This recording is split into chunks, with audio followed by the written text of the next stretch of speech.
나눌 말씀은 지혜로운 선택이라는 제목으로 오늘 나누려고 합니다.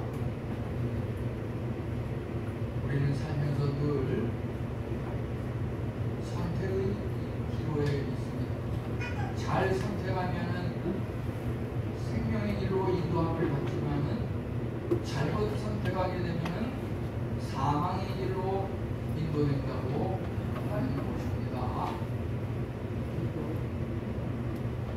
창세기에서 에덴 동산에 하나님께서 아담과 이브를 창조하시고 그들에게 선악을 알게 하는 그 나무를 먹지 말라고 하였는데 그것을 먹음으로 말미암아 그 전에는 에덴 동산에 또 사람에게 생명과 복 그것만이 있었지만은 그 선악과를 따먹은 죄를 범함으로 말미암아 하나님께서 인간에게 사망과 저주를 주셨다고 하는 것입니다. 예수님께서는 마태복음 7장 13절 14절에 멸망으로 인도하는 길은 넓고 거기로 가는 사람이 많지만은 생명으로 인도하는 길은 좁고 그리로 가는 사람이 극히 적다고 하였습니다. 그러면서 말씀하시기를 너희는 생명의 길로 가라고 이렇게 말씀하셨습니다. 오늘 이 시간 특별히 함께 은혜를 나누려고 하는 것은 생명의 길은 무엇이고 사망의 길은 무엇이며 우리는 과연 어떠한 길을 선택해서 앞으로 살아가야 할 것인지 그러한 것에 대해서 은혜를 나누려고 합니다. 우선 생명의 길에 대해서 살펴보면요, 예레미야 선지자가 오늘 읽은 말씀에서 볼 때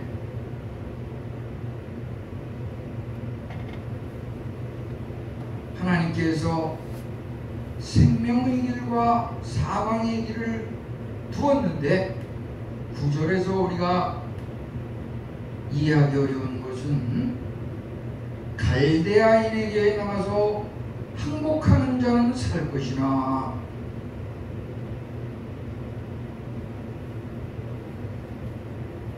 갈대아인이라고 하는 것은 당시에 그 바벨론 지역에 사는 사람들을 지칭하는 말입니다. 그러니까 갈대아라고 하는 것과 바벨론이라고 하는 것을 같은 말로 생각해도 관계가 없겠습니다. 오늘날 중동 지역에서 이라크 지역이 바로 이 바벨론 지역에 해당하는 나라입니다. 예레미야 선지자는 이스라엘 백성에게 말하기를 갈대아인에게 가서 항복하는 자는 살아난다 이렇게 말을 하나님의 말씀을 전하였던 것입니다. 우리가 생각할 때는 항복하지 말고 뭔가 끝까지 지금까지 버티다가 최선을 다하다가 죽으면 죽더라도 저항을 하는 것이 올바른 길이 아닌가 이렇게 생각할 수도 있겠지만은 예레미야 선지자는 여기서 갈대아인에게 항복하는 자는 생명의 길로 가는 것이라고 이렇게 이야기하였습니다. 그렇게 이야기한 이유는 하나님께서 이스라엘 백성의 그 죄악에 대해서 심판을 내리시는데 그 갈대아인 바벨론을 하나님의 심판의 도구로 사용하시기 때문에 그들이 범죄한 것에 대해서 심판을 피할 수 없는 일이기 때문에 하나님께서 갈대아인을 심판의 도구로 사용하셔서 그러한 섭리와 계획이 있으셨기 때문에 예레미야 선지자 선지자는 이스라엘 백성에게 갈대아인에게 가서 항복하라, 그러면 살리라, 이렇게 말을 하였던 것입니다. 참으로 이스라엘 백성은 죄악으로 말미암아 하나님의 끔찍한 심판과 재앙의 위기에 놓여 있었습니다. 그런데 그 심판과 재앙의 위기를 벗어날 수 있는 방법의 최선의 선택으로서 하나님께서 예레미야를 통하여서 갈대아인에게 가서 항복하는 자는 살아날 것이라고 이렇게 이야기하였던 것입니다. 예레미야 선지자는 많은 선지자들 중에서 모범적인 참 선지자이고, 그의 그 별명 중에 하나는 눈물의 선지자라고 이렇게 또 이야기하고 있습니다. 선지자가 훌륭한 사람이 있으면 있는 만큼 동시에 항상 따라다니는 것은 거짓 선지자들이 또 그만큼 많다고 하는 것입니다. 거짓 선지자들은 예레미야와 같은 시대에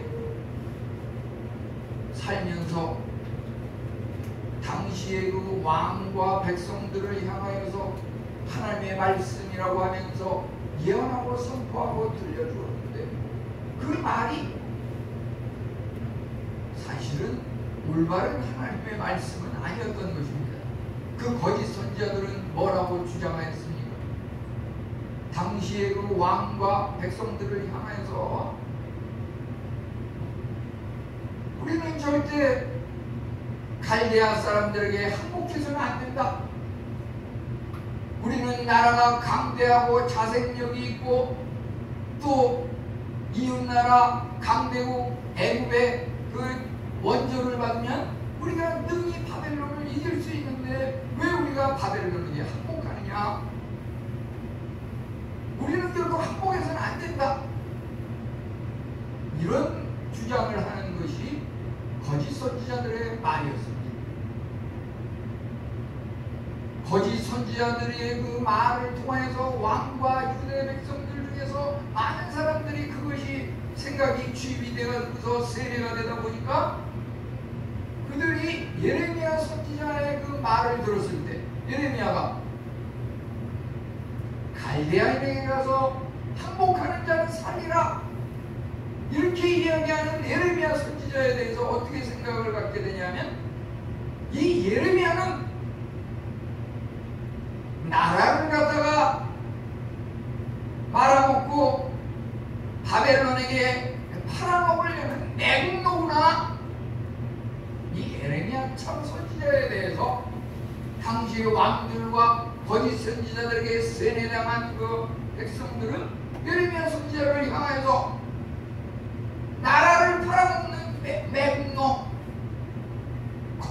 잘못된 거짓 선지자, 이 거짓 선지자가 참 선지자를 향해서 거짓 선지자라고 하고, 거짓 선지자는 자기네가 참 선지자라고 이렇게 이야기하는 혼란이 있었던 것입니다. 바벨론에게 항복하라고 하는 것은 참으로 그들의 자존심이 허락하지 않는 일이었습니다. 우리가 이만큼 세력을 집중하고 우리를 돕는 원조국의 그 도움을 받으면 우리가 능히 그들을 이길 수 있는데 우리가 왜 항복하느냐, 이와 같은 주장을 하면서 그들이 하나님 앞에 자존심을 내세웠습니다. 자존심도 중요하지만 보다 중요한 것은 그들의 그 죄악을 하나님 앞에 회개하고 하나님 앞에 순종하는 것이 참으로 중요한 것이었습니다. 하나님의 말씀을 청종하면 생명이고 하나님의 말씀을 불순종하면 그것이 멸망과 사망이라고 하는 것입니다. 우리는 이러한 것들을 통해서 우리 선택의 기로에서 먼 앞날을 내다보면서 잠시 잠깐 눈앞에 보이는 어떤 유익함에 현혹돼서는 안 된다고 하는 것입니다. 예를 들어서 당뇨병 환자가 그 병세가 악화가 되고 말기 가깝게 이렇게 되게 되면 다리에 그 혈액순환이 잘 안 되면서 발에 신경까지 감각이 둔해지고 이러다 보면 그것을 당뇨발이라고 그래가지고 그 발을 잘라버리는 절단하는 그러한 치료법이 있습니다. 그것을 그대로 놔두게 되면 신경이 무디고 점점 썩어 들어가는 그러한 상황을 그대로 놔두면 멀쩡한 온몸 다른 부위까지 더 앞으로 해가 되기 때문에 그러한 상황을 막기 위해서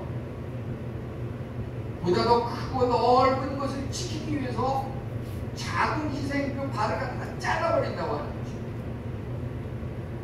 암 환자 치료도 다 마찬가지죠. 암이 걸리면 왜 그 암에 걸린 그 부위를 도려냅니까? 그냥 놔두게 되면은 그것이 옆에 장기와 세포, 조직까지 침투해서 그것이 퍼져나가면서 합병증이 돼가지고 온몸이 두 군데, 세 군데 이상 이렇게 되게 되면 수술도 못하고 그냥 죽을 수밖에 없다고 하는 것이죠. 빨리 발견해서 한 군데 됐을 때 그것을 도려내서 잘 치료를 하게 되면 언제 그러냐 쉽게 이렇게 나을 수 있다고 하는 것입니다. 우리가 선택의 기로에 있을 때 당장 눈앞에 보이는 어떤 이익을 위해서 그것을 선택하기보다 먼 앞날을 내다보면서 뭐가 더 정말 더 중요한 것인지 때로는 희생할 것은 포기하고 이런 것이 우리에게 장차를 위해서 좋다고 하는 것입니다. 마태복음 24장 17절은 말하기를 예수님께서 말씀하시기를 예루살렘이 포위되었을 때 지붕 위에 있는 자는 집안에 내려가 물건을 가지러 내려가지 말며 이렇게 말하였습니다. 긴박한 상황에서는 집안에 있는 것들을 포기해야 된다고 하는 것입니다. 이게 무슨 말입니까? 지난주에 우리는 15일, 16일 전에서 이슬람 무장 괴한들 그들이 아프간을 갖다가 점령하고 장악한 그러한 것들을 뉴스에서 접하게 되었습니다. 각국의 대사관들과 교민들은 텔레반 무장군인이 그 카불수를 점령하고 그 나라를 장악했다는 소식에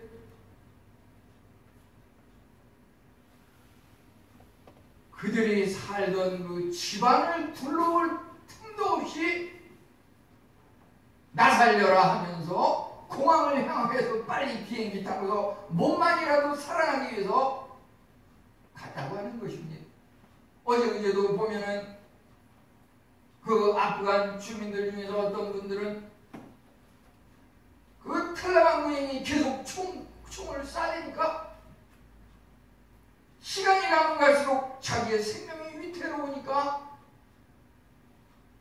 그 미군이라든지 도움을 주기 위해서 온 그 군인들한테 그 철저한 경계선을 향하여서 자기는 죽더라도 아기는 살려야겠다 그러면서 아기를 갖다가 그 철저한 건너에 그 도움을 주러 온 그 미국 군인한테 집어 던져가지고 내 아기만은 살려주세요 하고 아기를 막 이렇게 몇 명을 던지는 그런 장면을 뉴스에서 봤습니다.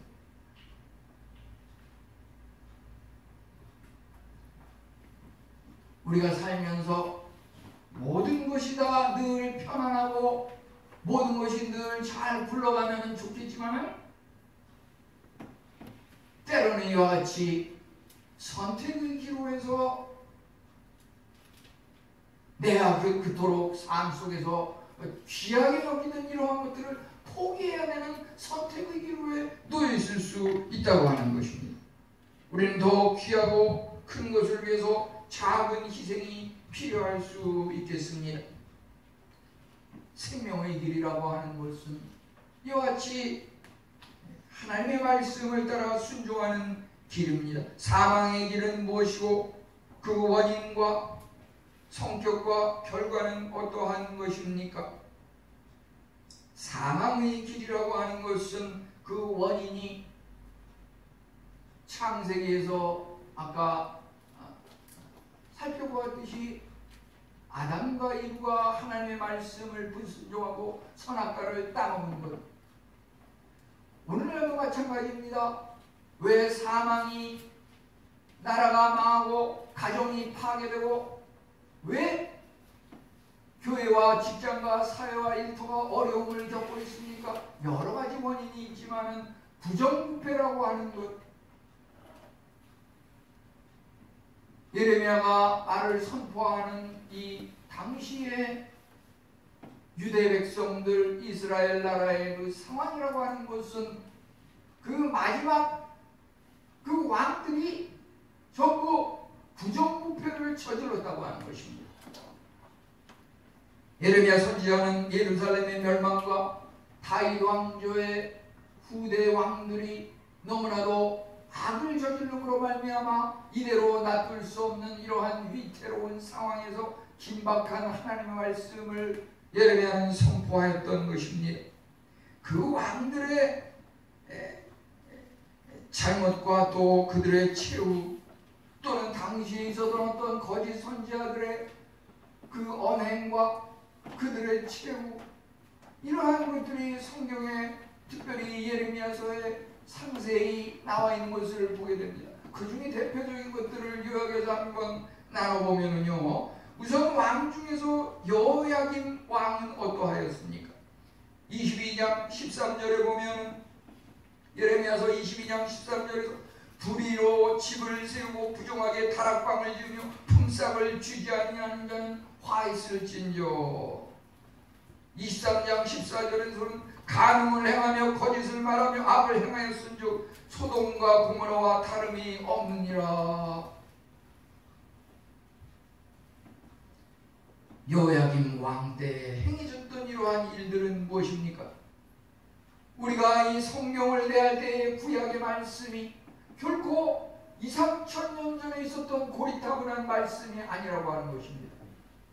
현재 이 시간에도 똑같이 일어나고 있는 것이고 주님이 오시는 그날까지 앞으로도 계속 변함없이 똑같은 사건들이 반복된다고 하는 것입니다. 그것을 깨닫는 사람은 미래를 내다보기 때문에 그 신앙생활을 바로 하는 사람은 미래의 삶을 사는 것이 바로 신앙생활이라고 하는 것입니다. 구약시대에 범했던 그 하나님과의 언약 파기, 우상 숭배, 부당한 재판, 근로자들에 대한 임금 착취, 거짓 선지자들의 잘못된 예언, 오늘날 한국 사람도 똑같습니다. 집을 부당하게 세우고 다락방을 지으며 품삯을 주지 않는다고 하는 것이 무엇입니까? LH 부동산 비리 사건. 집을 짓는데 재료를 띄어먹고 정보를 미리 알아가지고서 이익을 착취하고 간음을 행하며, 이것은 무엇입니까? 공직자의 성범죄. 이제 21장 9절에서는 유대인들이 죄로 말미암아 칼과 기근과 전염병에 죽으리라.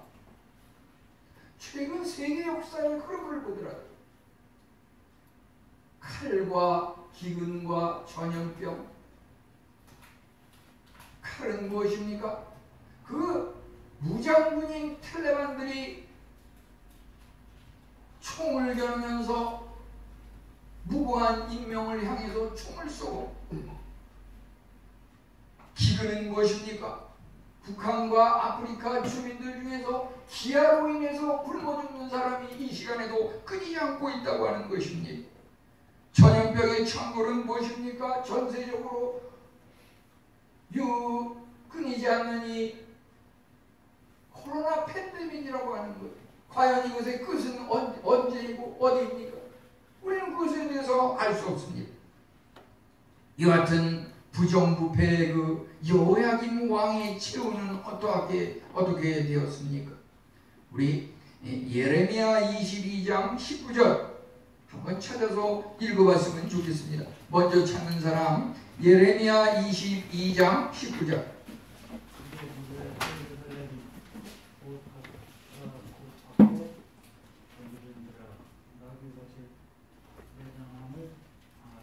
네, 아멘.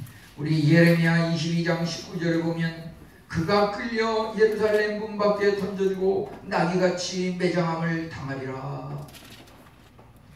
여기서 그가 끌려간다고 하는 것은 여호야김 왕이 끌려간다고 하는 것입니다. 여호야김 왕이 그의 최후를 보면 시체가 동물처럼 취급을 당해서 문 밖에 던져지고 구덩이에 빠져서 짐승이 매장당하는 것처럼 비참한 최후를 당했다고 하는 것입니다. 이제 거짓 선지자들의 예언, 종교적인 박해와 그들로 인한 그 결과는 어떻게 되었습니까? 예레미야 20장 1절 2절을 보면은 바수훌이라고 하는 사람이 등장합니다. 예레미야는 거짓 선지자의 예언을 경고하면서 오지병을 던져서 깨뜨렸습니다. 당시에 교회 살림을 맡아보는 성전 총감독 바수훌은 예레미야에 대해서 그를 때리면서 나무 고랑으로 목을 매고 묶어서 창고에 치워서 오기에 가두었습니다. 하나님의 선지자 예레미야의 말에 대해서 겸손히 귀를 기울여 들었어야 하는데 총감독 제사장이라고 하는 사람이 바수리 예레미야에 대해서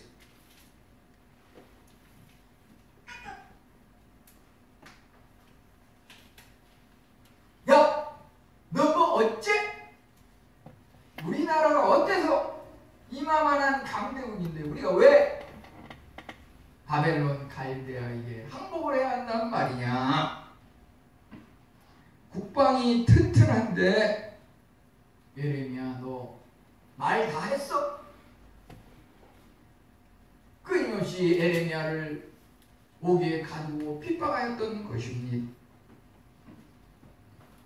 하나님의 말씀을 올바로 전하고 바른 소리를 하면 핍박과 어려움이 따르게 됩니다. 하나님을 대항하는 자들은 하나님께서 벌하십니다. 20장 6절에 보면은 예레미야를 핍박한 바수울에 대해서 뭐라고 말하고 있습니까? 바수울아 내가 바벨론에 이르러 거기서 죽어 묻힐 것이라. 너와 너의 거짓 예언을 들은 너의 모든 친구도 그와 같으리라. 바수울은 거짓 예언을 함으로써 자신뿐만 아니라 자신의 신앙 친구들, 자신을 추종했던 그 무리들과 함께 사망의 길로 인도함 받았던 것입니다. 예레미야는 참으로 당시의 그 역대 왕들의 그 부정부패, 거짓 선지자들의 잘못된 예언과 종교적 박해 앞에서 도저히 그대로 아무 말도 안 하고 침묵하였다가는 더 큰 화가 임할 것을 두려워하면서 하나님의 말씀을 올바로 전하기 위해서 그의 마음을 표현했습니다. 예레미야 20장 9절에서 뭐라 그랬습니까? 여호와를 선포하지 않으면 나의 마음이 붉은 것 같아서 골수에 사무치니 답답하여 견딜 수 없나이다. 이렇게 고백하고 있습니다. 예레미야 선지자는 담대하게 파멸과 멸망을 선포하였습니다.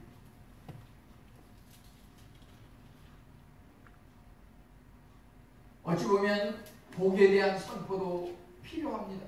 그렇지만 복에 대한 선포만 하는 사람은 그것은 어찌 보면 거짓 선지자일 가능성이 많습니다. 에레미야는 오히려 복에 대한 것보다도 멸망과 파멸에 대해서 선포하기를 끊이지 않았습니다. 그렇기 때문에 늘 핍박과 박해가 있었고 거기서 당하는 어려움에 늘 그의 눈에 눈물이 그치지 않았기 때문에 그를 눈물의 선지자라고 이런 별칭을 하여 부르고 있습니다. 당시에 그 마지막 왕 시드기야 왕을 향하여서 에레미야는 뭐라고 말하고 있습니까?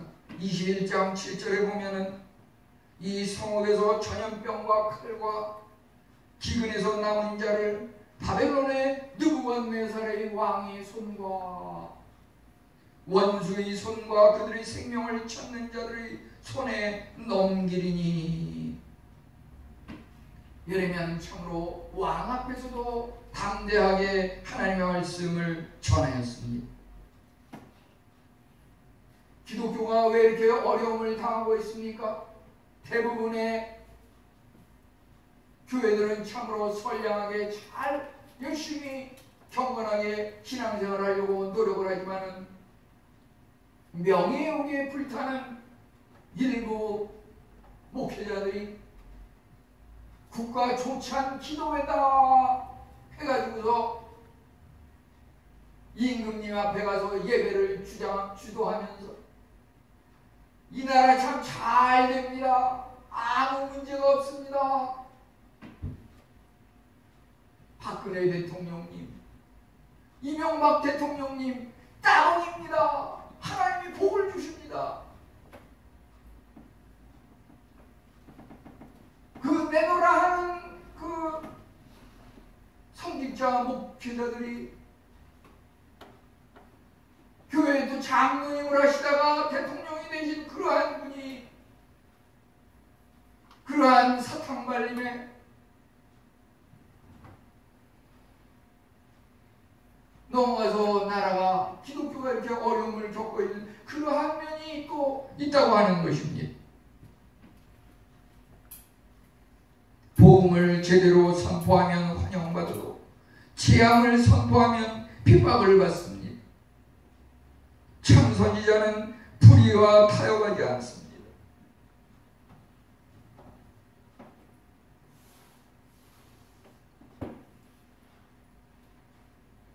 이것은 결코 제가 무슨 에레미야 선지자와 같은 참 선지자라고 하는 것을 내세우기 위해서 하는 것은 결코 아닙니다. 오해하지 말기 바랍니다.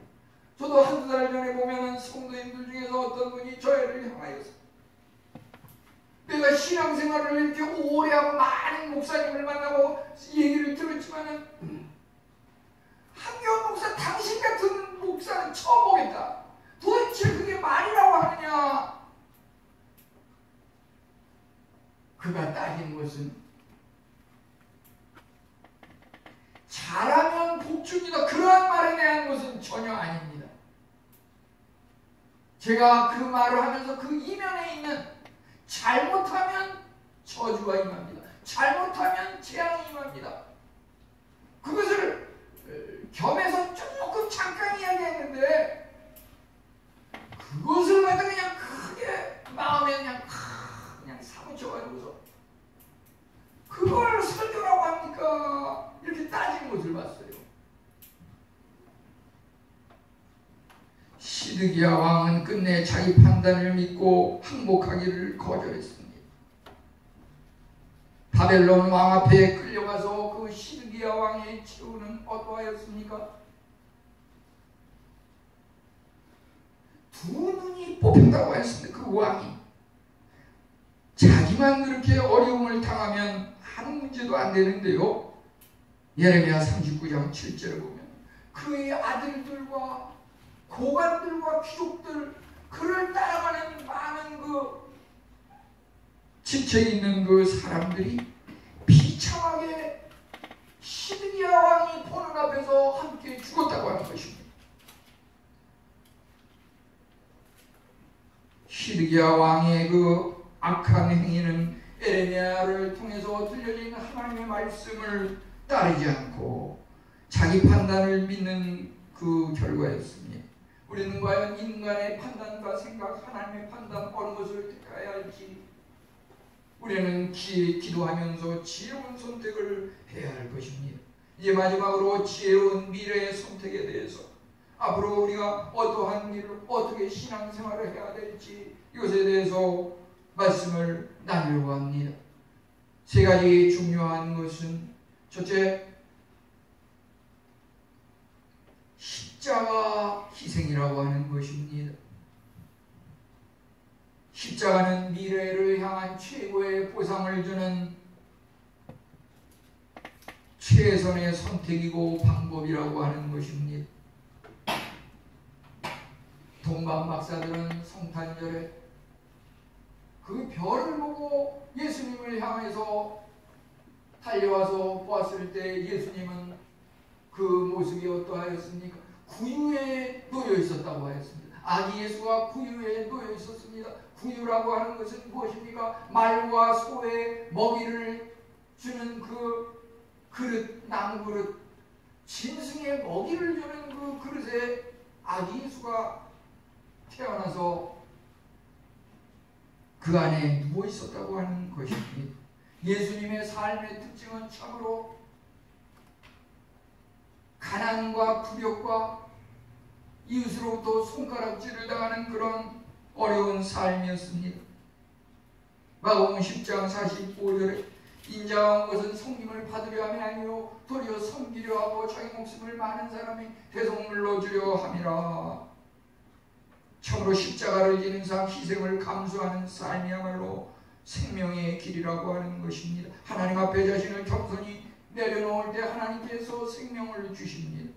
예수님의 삶이 최고의 모범적인 삶입니다. 그는 참으로 근본 하나님의 본체시나 하나님과 동등됨을 취할 것으로 여기지 아니하였습니다. 자신을 비우고 명예를 포기하였습니다. 예수님 한 사람의 희생이 온 인류를 구하였습니다. 인류를 구하였습니다. 한 사람의 희생입니다. 교회의 부흥, 우리 가정이 다시 한번 화목하게 일어설 수 있는 그 비결, 내 직장이 좀 더 아무리 어려운 환경에서도 번영을 일으킬 수 있는 그 비결은 무엇입니까? 예수님처럼 희생을 하는 것이 바로 그 비결이라고 하는 것입니다. 십자가 희생이 그것이야말로 참으로 부흥 발전의 비결이라고 하는 것입니다. 그 단체의 부흥과 발전은 얼마만큼 그 공동체를 위해서 희생하는 사람이, 헌신하는 사람이 얼마나 많으냐, 그것에 의해서 좌우된다고 하는 것입니다. 전부 자기 이익만 주장하고 나를 몰라준다고 하고 이런 사람이 많으면 많을수록 그 집단은 분해가 되고 콩가루와 같이 흩어진다고 하는 것입니다. 이제 생명의 길은 무조건 순종에 달려 있습니다. 그것은 참으로 상식이나 이성이 잘 통하지 않는, 잘 용납되지 않는 그러한 길입니다. 우리 예레미야 42장 6절 한 군데 또 읽어보겠습니다. 예레미야 42장 6절 먼저 찾으신 분 읽어보세요. 예레미야 42장 6절. 우리가 당신을 우리 하나님 여호와께 보내는 그의 목소리가 우리에게 좋든지 좋지 않든지를 막론하고 순종하려 합니다. 우리가 우리 하나님 여호와의 목소리를 순종하면 우리에게 복이 있으리라 합니다. 아멘. 하나님께서 우리에게 순종하면 복이 있으리라 말씀하시는데요.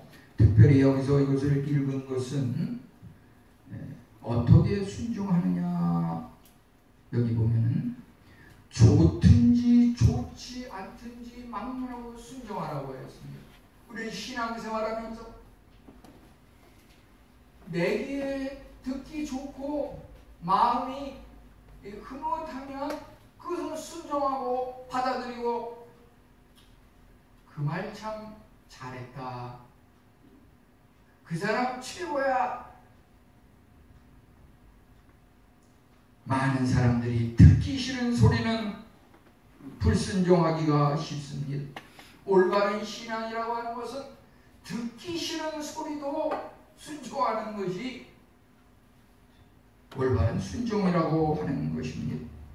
우리는 그 노아와 그의 가족이 대홍수가 시작되기 전에 생명의 길과 사망의 길이 선택의 기로에 있을 때 많은 사람들이 그것을 콧방귀 끼면서 전혀 준비하지 않았지만 노아와 그 가족만큼은 방주를 준비하여서 인류가 멸망할 때 그들이 살아남음으로써 이제 4300년이 지난 오늘날에 우리가 이렇게 살아서 또 하나님을 믿고 있다고 하는 것입니다. 우리는 참으로 노아와 그 가족이 보여준 생명의 길의 선택에 대해서 결코 잊어서는 안 될 것입니다. 우리가 빛과 소금의 역할을 감당하라고 하는 그러한 말을 자주 하는데요. 빛과 소금의 역할은 무엇입니까? 우리가 세상 속에 살면서 가정에서 또는 우리 이웃과의 관계에 있어서 선택의 그 기로에 있을 때 불신자와 신자가 함께 논의를 하고 선택을 할 때 신자가 불신자를 주장하여서 신자의 주장과 의견이 반영이 되면서 그러한 방향으로 나가는 것이 중요하다고 하는 것입니다. 우리의 신앙이 뜨뜻미지근하고 형식적인 경우에는 불신자들에게 이끌려가지고 그들의 주장을 따라가기가 쉽습니다.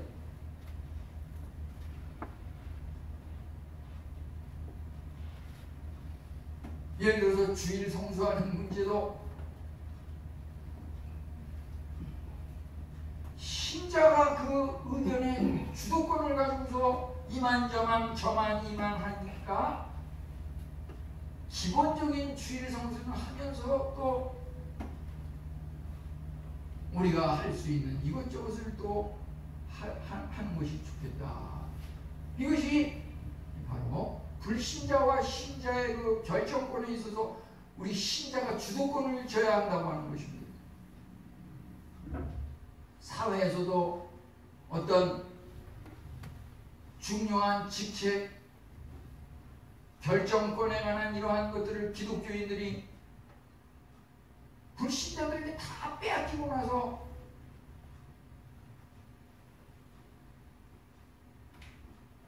다 지나가고 나서 뒤에서 후회한들 잘못됐다고 하는 거예요. 신자가 불신자에 대해서 일의 선택권, 주도권을 갖는 것이 중요하다고 하는 것입니다. 이제 마지막으로 생명의 길이라고 하는 것은 살아남는 길인데 그 궁극적인 것은 영원한 생명, 영생, 구원, 영생에 이르는 것일 것입니다. 그것은 믿음으로 말미암아 구원에 이른다고 하는 것. 세상 사람은 참으로 그 삶의 목표가 지상과 세상의 그 생활이 끝입니다. 그들은 영원한 세상, 천국, 하나님에 대해서는 전혀 믿지 않고 생각이 없고 준비하지도 않습니다. 하나님을 믿지 않는 그 자체가 죄라고 하는 것입니다. 로마서 6장 23절에 죄의 삭은 사망이요 믿지 아니함으로 사망의 일을 진데 우리는 예수 그리스도를 믿음으로 생명에 이를 수 있다고 하는 것입니다. 재림을 준비하는 그러한 삶이 중요하겠습니다. 제자들이 예수님에게 질문하였습니다. 세상 끝날에 무슨 징조가 있습니까? 마태복음 24장 3절 24장 29절에 보면은 예수님께서 그 질문에 대해서 답하기를 해가 어두워지며 달이 빛을 내지 아니하며 자연의 그 해와 달이 빛을 내지 아니하고 어둠이 칠흑 같은 그러한 때에 우리가 어떻게 살아갈 수 있겠습니까? 그러한 시기가 앞으로 있을 것이고 또 이미 임했다고 하는 것입니다. 어찌 보면 아무리 의학이 발달하고 치료의 기술이 뛰어나다고 하지만은 코로나에 대해서 그것이 언제 끝날지 예측하는 사람이 있겠습니까? 자신 있게.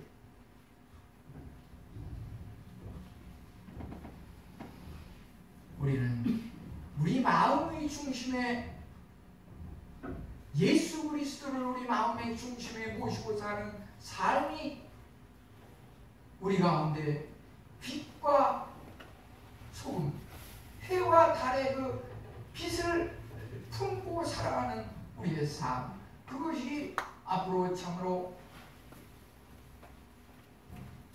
한치 앞을 내다볼 수 없는 암울한 이러한 현 삶의 상황 속에서 우리의 미래의 올바른 선택의 방향이라고 하는 것입니다.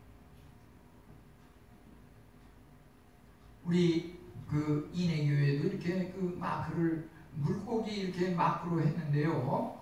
그 안에 그 그림의 그 마지막 밑에 보면은 그 그림 물고기 안에 그 글자가 헬라어 글자가 들어가 있는데 그게 익수스 이렇게 되어 있는데요. 그것은 예수 그리스도 하나님의 아들 구원자 이 말에 그 헬라어 첫 글자를 갖다가 이렇게 쓴 것입니다. 거기다가 익수스 그것은 예수 그리스도 세오스 피오스 소테르 그래서 예수 그리스도 하나님의 아들 구원자 이런 뜻을 지니고 있습니다. 우리가 참으로 생명의 길은 바로 이거라고 말씀드리고 싶습니다. 우리 한번 그 속 안에 물고기 속 안에 들어가 있는 것이 헬라어로 익수스 그러는데 그 뜻이 무슨 뜻인지 다시 한번 다 같이 함께 외쳐보면서 말을 마치려고 합니다. 무슨 말이냐면 예수 그리스도 하나님의 아들 구원자 우리 함께 하겠습니다. 예수 그리스도 하나님의 아들 구원자 우리가 예수 그리스도 하나님의 아들 구원자 우리 마음에 품고 살아갈 때 그것이 생명의 길이고 영생의 길이라고 하는 것입니다. 이와 같은 은혜가 우리 모든 성도님들에게 지금부터 영원토록 함께 하시기를 축원합니다. 하나님 감사합니다.